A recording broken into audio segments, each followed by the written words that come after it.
Penicillin കണ്ടുപിടിച്ച വർഷത്താണ് അദ്ദേഹം മരിച്ചു എന്നറിയുന്നത്. ആൻറ്റിബയോട്ടിക് ഇല്ല, അതിന് മുമ്പ് അണുബാധ വന്നു കഴിഞ്ഞാൽ ചത്തുപോകും മിക്കവാറും അണുബാധകളിൽ.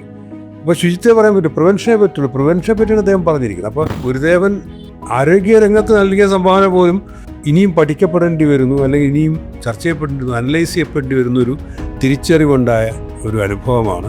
ജാതി മതത്തിന് യാതൊരു പ്രസക്തിയില്ല, നമ്മളെല്ലാം ഒരു ജാതിയാണ് എന്നുള്ള ചിന്ത, മനുഷ്യരാണ്, അതിൽ നല്ല മനുഷ്യരാകുക എന്നുള്ളതാണ്. ABC ടോക്കിലേക്ക് സ്വാഗതം. ഇന്ന് നമുക്ക് കേരളത്തിന് ഏറ്റവും വലിയൊരു മെസ്സേജ് കിട്ടിയതാണ് ശിവഗിരി തീർത്ഥാടനം. അപ്പോൾ ഈ ഒരു പുതിയ കാലഘട്ടത്തിൽ വളരെ ഒരു യുണീക്കായിട്ടുള്ള മെസ്സേജ്. ആ ഒരു പ്രോഗ്രാമിൻ്റെ ചെയർമാനായിരുന്ന ഡോക്ടർ AV അനൂപുണ്ട്. അതുപോലെ തന്നെ ഡോക്ടർ SS ലാൽ ഹെൽത്തിൻ്റെ മേഖലയിൽ ഒരു അന്താരാഷ്ട്ര ലീഡറാണ്. മീഡിയ എല്ലാം പറയുന്നത് ഇത്രയും നല്ലൊരു പരിപാടി അടുത്ത കാലത്തൊന്നും കേരളത്തിൽ നടന്നിട്ടില്ല. ശരിക്കും ഞാൻ മനസ്സിലാക്കുന്നത് കേരളത്തിനൊരു വലിയ വിഷൻ ഗുരു കൊടുത്തു എന്നുള്ളതാണ് ഈ ടോക്ക് വഴി. അപ്പോൾ അതിനെക്കുറിച്ചൊന്ന് വിശദീകരിക്കാമോ? തീർച്ചയായിട്ടും. ആദ്യമേ ABC ടോക്കിലേക്ക് എന്നെ ക്ഷണിച്ചതിന് ഉള്ള സന്തോഷം അവിടെ അറിയിക്കുന്നു. ഗുരുദേവൻ അറിയാലോ, ഗുരുദേവൻ ധാരാളം പുസ്തകങ്ങൾ എഴുതിയിട്ടുള്ള ആളാണ്. ഗുരുദേവൻ്റെ ദർശനങ്ങൾ ഇന്നും ലോകം മുഴുവൻ ആളുകൾ സംസാര വിഷയമാണ്. പലരും റിസർച്ച് ചെയ്യുന്നത് ഗുരുദേവൻ്റെ ഫിലോസഫിയെ അടിസ്ഥാനപ്പെടുത്തിയാണ്. മുംബൈ യൂണിവേഴ്സിറ്റിയിൽ ഇപ്പോൾ ഗുരുദേവൻ്റെ ഫിലോസഫിയെക്കുറിച്ചൊരു കോഴ്സ് തന്നെയുണ്ട്. അപ്പോൾ അങ്ങനെയുള്ള ഗുരുദേവൻ 1928 ഇതുപോലൊരു തീർത്ഥാടനം നടത്തുവാനുള്ള അനുവാദം നൽകിയത്. ഗുരുദേവൻ അന്ന് പറഞ്ഞത് തീർത്ഥാടനം എന്ന് പറയുമ്പോൾ വന്ന് പ്രാർത്ഥിക്കുക എന്നുള്ള രീതിയിലല്ല. ഗുരുദേവൻ പറഞ്ഞത് മഞ്ഞ വസ്ത്രം ധരിച്ച് കാൽനടയായി വന്ന് 2 ആഴ്ചത്തോളം വ്രതമെടുത്ത് വരിക എന്ന് പറയുന്നത് ശരീരശുദ്ധിയും മനഃശുദ്ധിയും ഒക്കെ ഉണ്ടാക്കാൻ വേണ്ടിയാണ്. മഞ്ഞ വസ്ത്രം എന്ന് പറഞ്ഞാൽ ഇന്ന് മാർക്കറ്റിൽ കിട്ടുന്ന തരത്തിലുള്ള വിദേശ മെറ്റീരിയലൊന്നും അല്ല അദ്ദേഹം ഉദ്ദേശിച്ചത്. അന്ന് കോട്ടൺ ഷർട്ടോ മുണ്ടോ മഞ്ഞൾ വെള്ളത്തിൽ മുക്കി കളർ മാറ്റുക എന്നാണ്. അതുകൊണ്ട് ഉദ്ദേശിച്ചത് ഒന്ന് യാത്രയുടെ സമയത്ത് അത് വാഷ് ചെയ്യുന്നതൊക്കെ ബുദ്ധിമുട്ടായിരിക്കും. അപ്പോൾ മഞ്ഞ ഉള്ളതുകൊണ്ട്, മഞ്ഞളിൻ്റെ അംശം ഉള്ളതുകൊണ്ട് ഡോക്ടർ ലാലിനെ അറിയാം. അതുകൊണ്ട് കിട്ടുന്ന പ്രത്യേകിച്ച് ഈ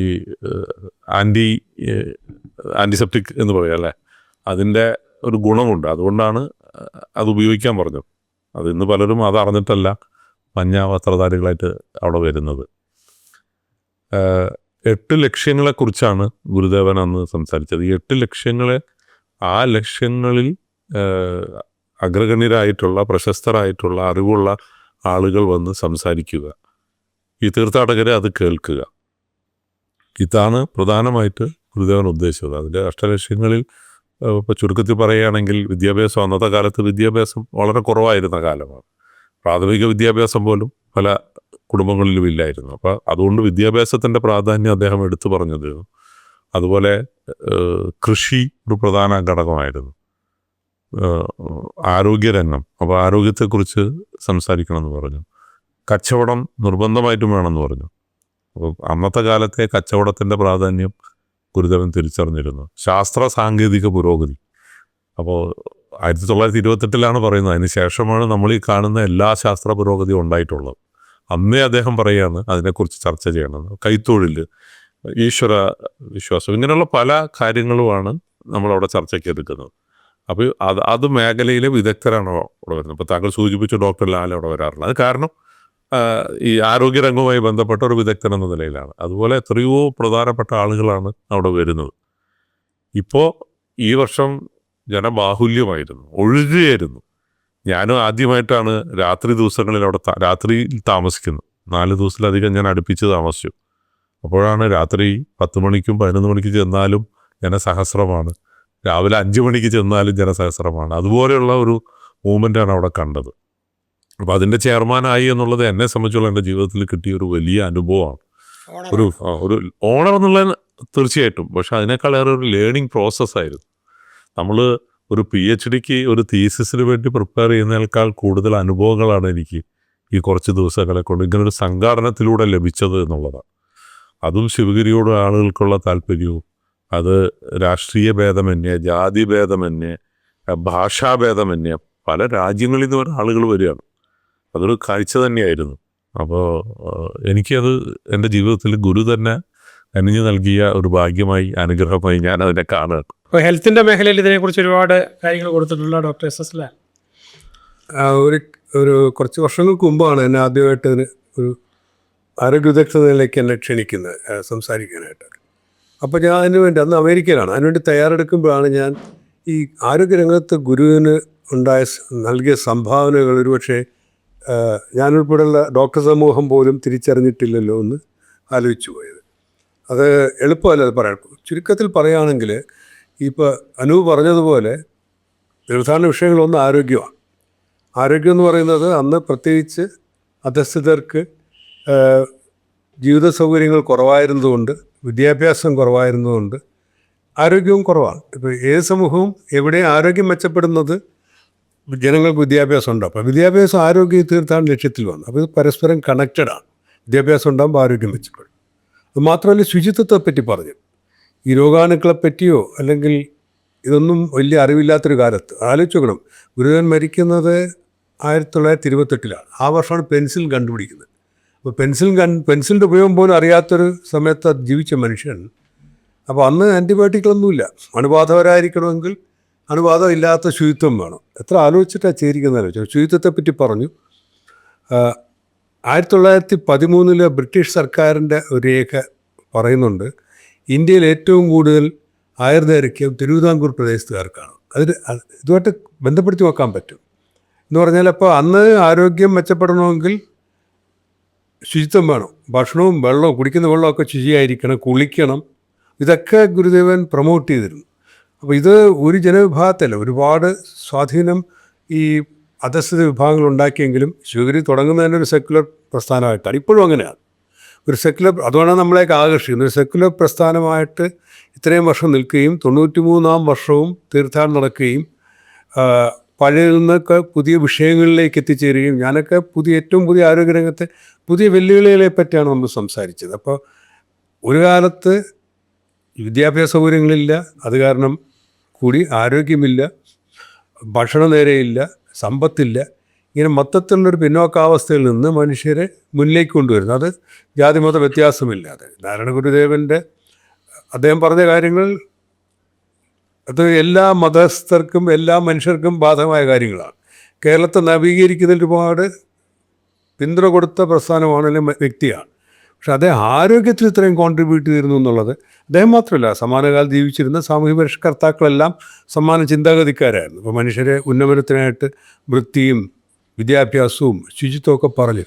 അപ്പോൾ അതൊരു വലിയൊരു നന്മയാണ്, വലിയൊരു കാര്യമാണ്. അത് ചർച്ച ചെയ്യപ്പെടേണ്ട കാര്യമാണെന്ന് തോന്നി. അപ്പോൾ ഇത്തവണ ഞാൻ പ്രസംഗിച്ചപ്പോഴും ഞാൻ പറഞ്ഞു, ഇത്തവണത്തെ പ്രസംഗം തയ്യാറെടുക്കുമ്പോൾ പോലും അപ്പോഴാണ് ഞാൻ ഈ പെൻസിലിൻ കണ്ടുപിടിച്ച വർഷത്താണ് അദ്ദേഹം മരിച്ചു പോകുന്നറിയുന്നത്. ആൻറ്റിബയോട്ടിക് ഇല്ല. അതിന് മുമ്പ് അണുബാധ വന്നു കഴിഞ്ഞാൽ ചത്തുപോകും, മിക്കവാറും അണുബാധകളിൽ. അപ്പോൾ ശുചിത്വം പറയാൻ പറ്റും, പ്രിവെൻഷനെ പറ്റുള്ളൂ. പ്രിവെൻഷനെ പറ്റിയാണ് അദ്ദേഹം പറഞ്ഞിരിക്കുന്നത്. അപ്പോൾ ആ രീതിയിൽ അപ്പോൾ ഗുരുദേവൻ ഈ ആരോഗ്യ രംഗത്ത് നൽകിയ സംഭാവന പോലും ഇനിയും പഠിക്കപ്പെടേണ്ടി വരുന്നു, അല്ലെങ്കിൽ ഇനിയും ചർച്ച ചെയ്യപ്പെടേണ്ടി വരുന്നു, അനലൈസ് ചെയ്യപ്പെടേണ്ടി വരുന്നൊരു തിരിച്ചറിവുണ്ടായ ഒരു അനുഭവമാണ്. അത് ഈ പറഞ്ഞ ഒരുപാട് സൗഹൃദങ്ങളും. ഇപ്പോൾ അനൂപ് ഞങ്ങൾ ഒരുമിച്ച് സ്കൂളിലോട്ട് ഒരുമിച്ച് പഠിച്ചതാണ്. അപ്പോൾ ആ ഒരു ആനുകൂല്യം എനിക്കുണ്ട്. അനൂപാണ് പലപ്പോഴും എൻ്റെ പേരൊക്കെ പലപ്പോഴും സജസ്റ്റ് ചെയ്യുന്നതൊക്കെ. അതിൻ്റെ അപ്പുറത്തേക്ക് ഞങ്ങൾക്കൊക്കെ നമ്മുടെ സൗഹൃദങ്ങൾ കൂടുതൽ വ്യാപകമാകുന്നത്. അപ്പോൾ അനൂപ് പറയുമായിരിക്കും ഇതിൻ്റെ പേരിൽ. ഇപ്പോൾ കഴിഞ്ഞ വർഷം ശിവഗിരിയിൽ ഒരു പ്രത്യേക വർഷമായിരുന്നു, കേരളത്തിനൊരു പ്രത്യേക വർഷമായിരുന്നു. ശ്രീനാരായണ ഗുരുവും മഹാത്മാഗതിയും രണ്ടുപേരും തമ്മിൽ ഉണ്ടായ സമാഗമത്തിൻ്റെ 100-ാം വർഷമായിരുന്നു കഴിഞ്ഞ വർഷം. അപ്പോൾ അത് ആഗോളതലത്തിൽ അത് ആഘോഷിക്കപ്പെടുന്നുണ്ടായിരുന്നു പല രാജ്യങ്ങളിലും. അനൂപിനോടാണ് ഏറ്റവും കൂടുതൽ പങ്കെടുത്തത്. അനൂപ് പറഞ്ഞതുകൊണ്ട് ഞാനും ഉണ്ടായിരുന്നു. സർവമത സമ്മേളനം അതിൻ്റെ 100-ാം വാർഷികമായിരുന്നു. മാർപ്പാപ്പയൊക്കെ ഞങ്ങൾക്ക് നേരിട്ട് കാണാനും ഹസ്തദാനം ചെയ്യാനൊക്കെ കഴിഞ്ഞ മാർപ്പാപ്പ. അപ്പോൾ അത്തരം അവസരങ്ങളുണ്ടായി. അപ്പോൾ അതൊരു ആഗോളതലത്തിൽ സൗഹൃദം. അത് ഈ പറഞ്ഞതുപോലെയാണ്. ജാതിമത വ്യത്യാസമില്ലാതെ, പ്രാദേശിക വ്യത്യാസമില്ലാത്ത ഒരുപാട് മനുഷ്യർ ഒരുമിച്ച് കൂടി ശിവഗിരി മഠത്തിൻ്റെ ആഭിമുഖ്യത്തിൽ മാർപ്പാപ്പയെ കാണുകയാണ്. അത് തന്നെ ഒരു മെസ്സേജാണ്. അപ്പോൾ അത്തരം അനുഭവങ്ങൾ ഇപ്പോഴും തുടരുകയാണ്. അപ്പോൾ അതാണ് എൻ്റെ ഒരു മഹാത്മ്യം. ഈ ഓസ്ട്രേലിയൻ പാർലമെൻറ്റിലേക്കുള്ളൊരു വിസിറ്റ് മാർപ്പാപ്പ, അപ്പോൾ ഈ ഗ്ലോബലി ശ്രീനാരായണ ഗുരുവിൻ്റെ സന്ദേശങ്ങൾ പ്രചരിപ്പിക്കുന്നതിന് വേണ്ടിയിട്ടുള്ള എഫർട്ടുകൾ, ഇതിനെക്കുറിച്ച് ഡോക്ടർ അനൂപ് ഒന്ന് വിശദീകരിക്കുക. തീർച്ചയായിട്ടും. ഇപ്പോഴത്തെ ശിവഗിരി മഠത്തിൻ്റെ അധ്യക്ഷൻ സച്ചിദാനന്ദ സ്വാമി അവർകളാണ്, ബ്രഹ്മശ്രീ സച്ചിദാനന്ദ സ്വാമി. അദ്ദേഹത്തിൻ്റെ കൂടെയുള്ള സന്യാസിവാര്യന്മാർ, ഇവരെല്ലാം ഇപ്പം ഞാൻ കഴിഞ്ഞ 2 വർഷമായിട്ട് ശിവഗിരി മഠത്തിൻ്റെ അഡ്വൈസർ ബോർഡ് മെമ്പറും കൂടെയാണ്. അപ്പോൾ ഈ കാലഘട്ടത്തിൽ വന്ന ചർച്ചയിൽ ഏറ്റവും പ്രധാനപ്പെട്ട കാര്യം എന്താണെന്ന് വെച്ചാൽ, മറ്റ് സന്യാസിവാര്യന്മാരെ പോലെ ഗുരുദേവൻ്റെ പേര് മറുനാട്ടിലേക്ക് അങ്ങനെ എത്തിയിട്ടില്ല. എന്നാൽ സമസ്ത മേഖലയിലും കോൺട്രിബ്യൂട്ട് ചെയ്ത ഒരാളായിരുന്നു. ഒരു ആത്മീയമായിട്ടുള്ള കാര്യം മാത്രമല്ല, ആത്മീയമുണ്ട്, തീർച്ചയായിട്ടും ഉണ്ട്, അതോടൊപ്പം തന്നെ സാമൂഹ്യ പരിഷ്കർത്താവാണ്. തമിഴും മലയാളത്തിലും ഒക്കെ പുസ്തകങ്ങൾ എഴുതിയ ആളാണ്. ഭാഷകൾ പലതും സംസാരിക്കാനുള്ള കഴിവുണ്ടായിരുന്നു. ആയുർവേദ രംഗത്തും നല്ല അറിവുള്ള ആളായിരുന്നു. അദ്ദേഹത്തിൻ്റെ വചനങ്ങൾ ഇന്നും ലോകം ഉറ്റുനോക്കുന്ന രീതിയിലുള്ള വചനങ്ങളാണ്. അപ്പോൾ ഇത് പ്രചരിപ്പിക്കാൻ വേണ്ടി പല ശ്രമങ്ങളും പലരുടെ ഭാഗത്തുനിന്നും ഉണ്ടായിരുന്നു. പുസ്തകങ്ങളെല്ലാം ട്രാൻസ്ലേറ്റ് ചെയ്ത് മറ്റു ഭാഷകളിൽ പോയി. പക്ഷേ ഗുരുദേവൻ ജീവിച്ചിരുന്ന കാലത്ത് ഇന്നത്തെ പോലത്തെ മീഡിയ അങ്ങനെയൊന്നും ഇല്ലല്ലോ. അപ്പോൾ ഗുരുദേവനെ ഒരു ബ്രാൻഡായിട്ട് നമ്മൾ കാണുകയാണെങ്കിൽ ഗുരുദേവൻ ആരാണെന്ന് ആദ്യം ആളുകളിലേക്ക് എത്തിക്കണം. അത് കഴിഞ്ഞിട്ട് വേണം ഗുരുദേവൻ്റെ ദർശനങ്ങളും ഗുരുദേവൻ എഴുതിയ പുസ്തകങ്ങളൊക്കെ മറ്റു രാജ്യക്കാർ വായിക്കാൻ. അപ്പോൾ ആ ഒരു തീരുമാനത്തിലാണ്. വ്യക്തിപരമായിട്ട് ഞാനും കുറേ കാര്യങ്ങൾ ചെയ്തിട്ടുണ്ട്. ഗുരുദേവനെ പറ്റി യുഗപുരുഷൻ എന്ന് പറയുന്ന സിനിമ നിർമ്മിച്ചത് ആ ഒറ്റ ഉദ്ദേശം കൊണ്ടാണ്. ഇന്നും അത് നാട്ടിലുള്ളവരെല്ലാം അതിൻ്റെ സബ് ടൈറ്റിൽ ഇംഗ്ലീഷിലുള്ള വെർഷൻ കാണുന്നുണ്ട്. വളരെ റിസർച്ച് ചെയ്യുന്നവരും ആദ്യം തന്നെ ആ സിനിമയാണ് കാണുന്നത്. അപ്പോൾ അതിൻ്റെ ഭാഗമായിട്ടാണ് സ്വാമിമാരുടെ നേതൃത്വത്തിൽ മറു രാജ്യങ്ങളിലുള്ള ആ നാടിൻ്റെ പ്രധാന ആളുകളുമായിട്ട് സംസാരിക്കാനുള്ള അവസരം കിട്ടുകയും അങ്ങനെ ഇവിടെ നിന്ന് ആദ്യം ഒരു ടീം പോയി. അന്ന് ഇപ്പോൾ അദ്ദേഹം മരിച്ചുപോയി ഫ്രാൻസിസ് മാർപ്പാപ്പ അതിൽ വലിയ താല്പര്യം കാണിച്ചു. മാർപ്പാപ്പയുടെ നേതൃത്വത്തിൽ തന്നെ അവിടെ ഒരു സർവ്വമത സമ്മേളനം സംഘടിപ്പിച്ചു. ലോകരാജ്യങ്ങളിൽ നിന്ന് പലരെയും ഇൻവൈറ്റ് ചെയ്തു. അന്ന് മാർപ്പാപ്പ അവിടെ പ്രസംഗിച്ച കാര്യങ്ങൾ വലിയ ഒരു കാര്യം തന്നെയാണ്. എക്കാലവും ചരിത്രത്തിൻ്റെ ഭാഗമാകുന്ന ആ രീതിയിലാണ് ഗുരുദേവനെക്കുറിച്ച് മാർപ്പാപ്പ അവിടെ പറഞ്ഞത്. പിന്നീട് നമ്മുടെ ബഹുമാനപ്പെട്ട പ്രധാനമന്ത്രി ഡൽഹിയിൽ നടന്ന ചടങ്ങിൽ നടത്തിയൊരു പ്രസംഗമുണ്ട്. ഇതെല്ലാം എക്കാലവും ചരിത്രത്തിൻ്റെ രേഖകളിൽ സുവർണ്ണലിപിയിൽ എഴുതി വയ്ക്കാവുന്നതാണ്. അങ്ങനെയാണ് ഓസ്ട്രേലിയൻ പാർലമെൻറ്റിൽ നിന്ന് ചില MP-മാർ ഇവിടെ വരികയുണ്ടായി. അപ്പോൾ അവരും ഇത് അറിഞ്ഞിട്ട് അവരവിടെ പോയി പറഞ്ഞതിൻ്റെ അടിസ്ഥാനത്തിലാണ് വിക്ടോറിയ പാർലമെൻറ്റിലേക്ക് ക്ഷണം കിട്ടുകയും അവിടുത്തെ പ്രീമിയർ അതിൽ പങ്കെടുക്കുകയും ശിവഗിരി മഠത്തിന് ഒരു പ്രത്യേക അവാർഡ് അവരുടെ ഗവൺമെൻറ്റിന് നൽകുകയുണ്ടായി. ഗുരുദേവൻ്റെ ഒരു സ്റ്റാമ്പ് റിലീസ് ചെയ്യുകയുണ്ടായി. അപ്പോൾ ഇതിലൂടെ എല്ലാം നമ്മൾ ഗുരുദേവൻ എന്ന ഒരു ബ്രാൻഡും അവിടെ ഡെവലപ്പ് ചെയ്യുക, അതിലൂടെ ഗുരുദേവൻ്റെ കോൺട്രിബ്യൂഷൻ എന്താണെന്ന് മറ്റുള്ളവർ മനസ്സിലാക്കുക, ഏകലോക ചിന്താഗതി, വൺ വേൾഡ്, അത് പ്രചരിപ്പിക്കുക എന്നുള്ളതാണ് എന്നെ സംബന്ധിച്ചോളം വ്യക്തിപരമായിട്ട് ഞാൻ അതിൻ്റെ ഭാഗമാകുന്നത്. അടുത്ത് തന്നെ മോസ്കോ പാർലമെൻറ്റിലും ഇതിൻ്റെ കണ്ടിന്യൂറ്റി ആയിട്ടുണ്ട്. അവിടുന്ന് ക്ഷണം വന്നിട്ടുണ്ട്. ഇങ്ങനെയാണ് അത് പോയിക്കൊണ്ട് UK-ലും അതുപോലെ UK-ൽ ശിവരിമഠത്തിൻ്റെ ഒരു ബ്രാഞ്ച് അടുത്ത കാലത്ത് തുടങ്ങുകയുണ്ടായി. അതും വളരെ ഒരു നല്ല കൂട്ടായ്മയിലൂടെ ഉണ്ടായ ഒരു സംഭവമാണത്. അപ്പോൾ ഇങ്ങനെയുള്ള കാര്യങ്ങളുടെ പങ്കാളിയായി പോകുന്നതിൽ സന്തോഷമുണ്ട്. അവിടെ ജാതി മതത്തിന് യാതൊരു പ്രസക്തിയില്ല. നമ്മളെല്ലാം ഒരു ജാതിയാണ് എന്നുള്ള ചിന്ത, മനുഷ്യരാണ്, അതിൽ നല്ല മനുഷ്യരാകുക എന്നുള്ളതാണ്. സാഹോദര്യവും സമത്വവും ഒക്കെ നമ്മൾ ഏത് ക്രിസ്മസ് ആണെങ്കിലും ഓണമാണെങ്കിലും ഒക്കെ ആഘോഷിക്കുന്ന സമയത്ത്, അല്ലെങ്കിൽ ഒരു റംസാനാണെങ്കിലും എല്ലാത്തിൻ്റെയും സന്ദേശം ഒന്ന് തന്നെയാണ്. സ്നേഹത്തിൻ്റെയും സമാധാനത്തിൻ്റെയും ഒക്കെയാണ് സന്ദേശം. അപ്പോൾ അതിൻ്റെ ഭാഗമായിട്ട് പ്രവർത്തിക്കുക എന്നുള്ളതാണ് ഞങ്ങളുടെ രണ്ടുപേരുടെയും ഏറ്റവും സന്തോഷകരമായ കാര്യം. എത്രയോ കാര്യങ്ങൾ ചെയ്യുന്നുണ്ട്. ഡോക്ടർ ലാല് ആരോഗ്യ മേഖലയിലാണ് ഗുരുദേവൻ പറഞ്ഞ, എൻ്റെ ബിസിനസ്സാണെങ്കിലും ആരോഗ്യവും ശുചിത്വവും കൂടെ കലർന്നതാണ്. അപ്പോൾ ആ രീതിയിൽ ബിസിനസ്സിലും അത് ഫോളോ ചെയ്യാൻ സാധിക്കുന്നതിൽ സന്തോഷമുണ്ട്. ഗുരുദേവൻ്റെ ദർശനങ്ങൾ നമ്മൾ വായിക്കുകയാണെങ്കിൽ ഇപ്പോൾ മറ്റ് ഭാരതത്തിൻ്റെ മറ്റ് ഋഷിമാർ പറഞ്ഞിട്ടുള്ള ഇതുമായിട്ട്, ഇപ്പോൾ അദ്ദേഹം മലയാളി മാത്രമല്ലായിരുന്നു, വേറൊരു പ്രതലത്തിൽ നിന്ന് പറഞ്ഞിരുന്നെങ്കിൽ ഇന്നിപ്പോൾ വസിഷ്ഠരെ പോലെയൊക്കെ ലോകം അംഗീകരിക്കുന്ന ഈക്വലായിട്ട് ഇല്ലെങ്കിൽ കുറച്ചുകൂടെ ബെറ്റർ ആയിട്ടുള്ള അവസ്ഥയാണ്.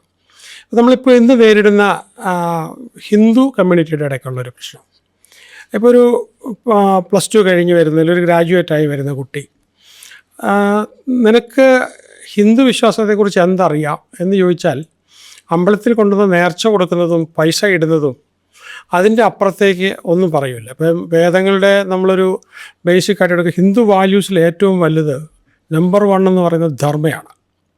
രണ്ടാമത് സത്യ, അങ്ങനെ. അപ്പോൾ നമ്മളിങ്ങനെ എടുക്കും. പിന്നെ കമ്പാഷൻ, ഗ്രാറ്റിറ്റ്യൂഡ്, ഇങ്ങനെയുള്ള നമ്മളെടുത്ത് നോക്കുമ്പോഴത്തേക്കും ഒരു യങ് അല്ലെങ്കിൽ മേ ബി സ്കൂളിൽ പഠിച്ചു വരുന്നതോ സ്കൂളിൽ പഠിത്തം തീരാൻ പോകുന്ന ഒരു കുട്ടിക്ക് പ്രധാനമായിട്ടും ഗുരുദേവ ദർശനങ്ങൾ കൊടുക്കുകയാണെങ്കിൽ, കാരണം അതിന് ഈ കാലഘട്ടത്തിന് ഏറ്റവും വലിയൊരു ആവശ്യമാണ്. കാരണം അമ്പലത്തിൽ പോയി തൊഴുന്നതിൻ്റെ അപ്പുറത്തേക്കൊരു ഹിന്ദു കുട്ടി കാര്യമായിട്ടൊന്നും പഠിക്കില്ല.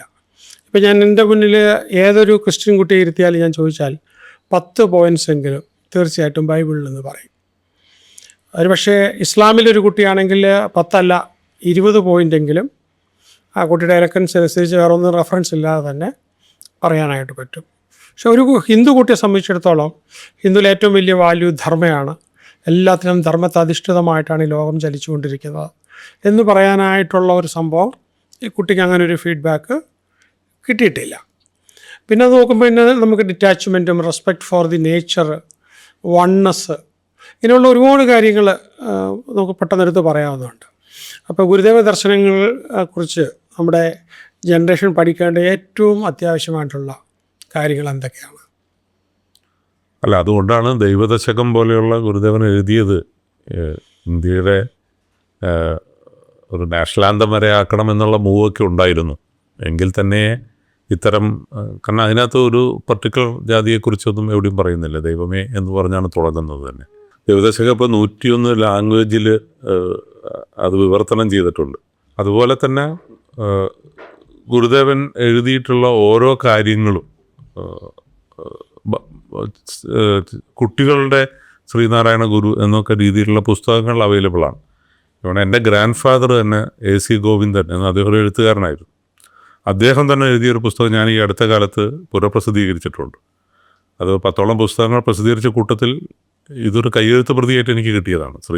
കുട്ടികളുടെ ശ്രീനാരായണ ഗുരു. വളരെ സിമ്പിളായിട്ടാണ്, പക്ഷേ അത് വായിക്കുമ്പോൾ തന്നെ ഒരു പ്രചോദനമായി പോയി. എനിക്ക് പോലും പല കാര്യങ്ങളും മനസ്സിലാകുന്നത് അതിലൂടെയാണ്. അപ്പോൾ താങ്കളിവിടെ സൂചിപ്പിച്ച എല്ലാ കാര്യങ്ങളും ഇന്നും അതൊക്കെ പ്രസക്തമാണ് എന്നുള്ളതാണ്. അപ്പോൾ ഇന്നത്തെ തലമുറയ്ക്ക് അത് മനസ്സിലാക്കാൻ ഒരു ഹൈസ്കൂൾ തലത്തിലെങ്കിലും പാഠപുസ്തകത്തിൽ കൂടുതൽ കാര്യങ്ങൾ കുട്ടികൾക്ക് മനസ്സിലാകുന്ന രീതിയിൽ വേണ്ടത് ആവശ്യമാണ്.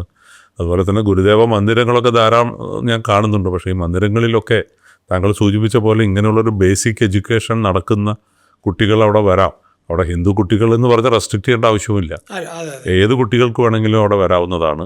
തീർച്ചയായിട്ടും അങ്ങനെ ഒരു ഇനീഷ്യേറ്റീവ് ശിവഗിരിയിൽ നിന്നായാലും ശരി, SNDPയുടെ ശാഖകളിൽ നിന്നായാലും ശരി, മറ്റ് ഉള്ളവരിൽ നിന്നായാലും ശരി, അങ്ങനെ ഒരു മൂവ്മെൻറ്റ് വരണമെന്ന് തന്നെയാണ് എനിക്കും പറയാനുള്ളത്.